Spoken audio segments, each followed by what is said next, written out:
All right. Take two. Take two. Take two. With audio this time. All right. I'm glad I did that rehearsal. Some of you might have seen, but I deleted it. the no, the no noise one. Silent. It's Zen like. Right, Gary. Boy, you just don't get it. Emotionally, you can't even. You're lazy. You don't even want to learn what the word realism is meant here or the word locality. You just like to assume you're seeing a video, so I must be saying, I believe what I'm showing you. And you don't listen to the words where I don't believe in the pilot wave theory. I just think for those that do, people that want to preserve realism, that don't like the idea of superposition, they don't like the idea that some sort of the version of the particle went through both slits. They don't like that. And so it's an idea, and this is a pretty good visualization of how that kind of thing could work, the pilot wave. Doesn't matter whether you believe it or not. I don't believe it. It's a good addition to the conversation, right? But you're too lazy to learn words that that might help understand your own system. Like, is your system is preserving locality important to you, or is it just the concreteness of the particle that's important to you? You know, these would be important. You know, and then yeah, you'd have to learn why the hidden variable thing comes in. You know, the work that other people have done proving things. Um, and you just want to be lazy and have us all believe that when your system's all fleshed out, the math that goes with it, of course it's going to be the same as the current math. No, it'll be slightly different, you say. Well, that's how we're going to use science to find out if your theory is valid or not at that point. Of course, that point's never going to happen. You're never going to get your system already has so many contradictions. There's no way you're going to be able to make a consistent mathematics for it. But you would have us believe that when you do, anyway, despite the impossibility of that, that it'll be just the same, but different, but better. And I'm saying that those differences is how we'll tell whether it's better or not. That'll be important. But you're too lazy to learn about realism or look. You know, you want to have a gut reaction to words like natural philosophy. In your head, it's like you think I'm talking about organic philosophy, natural dish soap. No. What it is there's a thing called philosophy from way back in the day. A subset of the people that were doing philosophy and contemplating all this stuff, they were into philosophizing about nature. Why did things grow? Where do flies come from? Why does the sun rise? What's going on with the stars? Why are they so regular? Everything else seems not so regular. They were natural philosophers. And a subset of them became what we know of as very scientific. They adopted rules of what kinds of evidence they would accept from each other. Even though they believed different things, different dogmas, they decided on these rules of how they would accept proof of knowledge. And from that comes an epistemology of what counts as knowledge in this little club of the natural philosophers that are using empiricism, experiments, demonstration.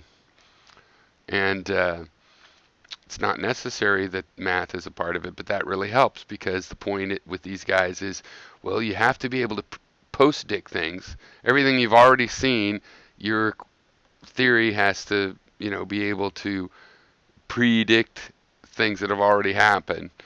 You know, predict in the sense of going back in time, but you don't do that. You call it post-diction and predict a new thing. The best thing is, in addition to what's already happened, it's predicting some new thing that we haven't tested before, and when we go test, it turns out to be that way. The math is important in that because that's when you go, geez, yeah, there were some experiments where there was a little bit, the answer came out a little bit off of what Newton said, and Einstein fixed it. His version of the equation where he adds a term, and you want us to believe that when you do the Einstein move, it's going to be the same thing. It's going to be better. Feel it in my gut. Well, that's fine for you. It's great. You're confident. Yay, you're confident. But I'm not confident in you. Your system isn't going to do that, I don't think. And so, you'll have to get to that point. But you're too lazy for us to try to talk about something that's not even really that subtle. It should be step one. We should have been talking. You should have been listening to this. I mean, we were talking about it in the sense that I have been years ago. But what I want to talk about is your idea that philosophy is a part of science. Philosophy is a part of science. That's what you said. And I'm always getting it wrong. I'm getting it the other way around, and you said this a couple times. So I want to focus, and that's what I want to talk about.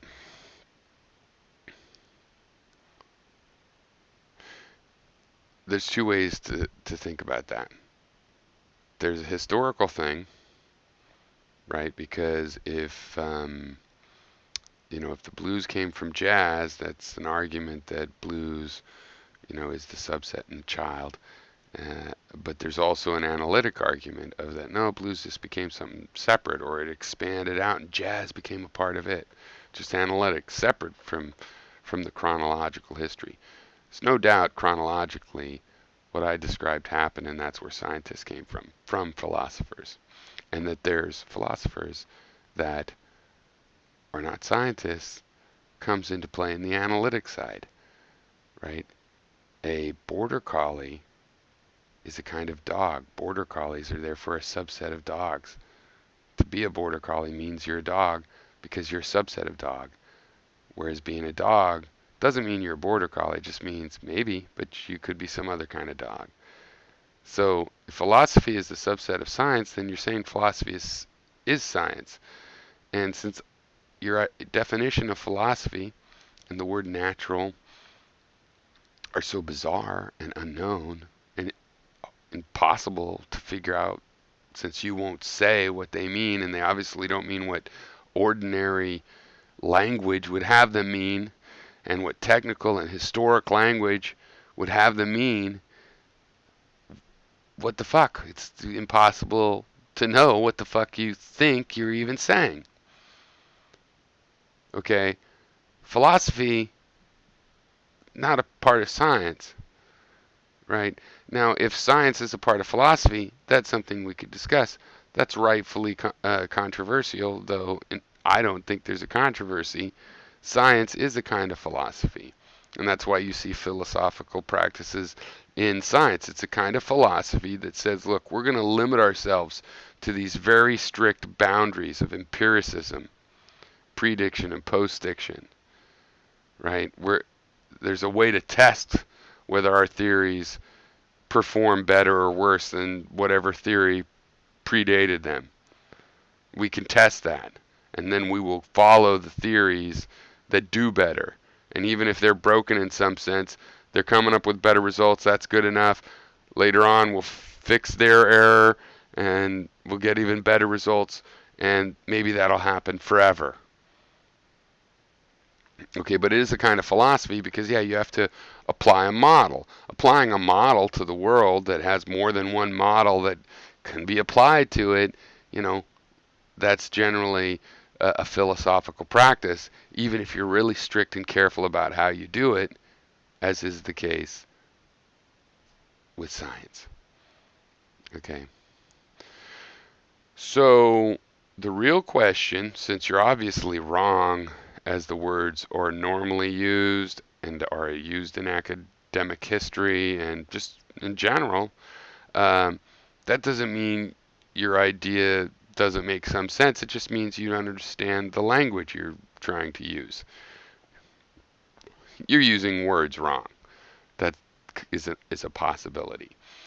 So what do you mean that philosophy of science is an annoying term to you? What a mushy term. No, it's because philosophy is about the fundamentals of whatever it's about. Philosophy of art would be about, ooh, what are the fundamentals? How does it work? The philosophy of math is how does math work, right? The things that are guiding how you approach it, so that in one area there's a philosophy of science that it's, levers and BBs, and you can predict the future, and another one it's different. It's different. The Earth is in the center. The Earth isn't in the center. And why? There was a philosophy of science after, I think there was natural philosophy. And why does that term bother you so much? Because the word natural, it's like natural dish soap. No, it's because some philosophers thought, I'm going to go sit in the clouds and think about God's kind of things, and it has nothing to do with this dirty earth and all its dirty things in it. And other people thought, well, I like nature. I want to know why things grow, how things change, what's going on, what everything's made of. So they just happen to be called natural philosophers, right? But you have like an emotional reaction to the word natural in there. It's probably because you are a nature boy, a disillusioned nature boy. That thought nature was lovely. It was the answer. It was nicer. It was a place to see a pleasant thing, and then you realize, no, at 8 years old, it's also shit. Look, that lizard just got eaten by that cat. That was terrible. It was still alive. Fuck nature. And then suddenly we have natural philosophy, been called that for, centuries and centuries, thousands of years if you count the multilingual nature of philosophy. And you just can't handle it. And you're too lazy to learn what these words mean so that you could describe what you're going for in your system, because the logic of your system's inconsistent and incoherent. Therefore, it would be more useful to know what you're going for, what you're really objecting to, and things like that. Because Gary, your gut just isn't gonna do it. It's not convincing. You don't have a convincing gut. Sorry.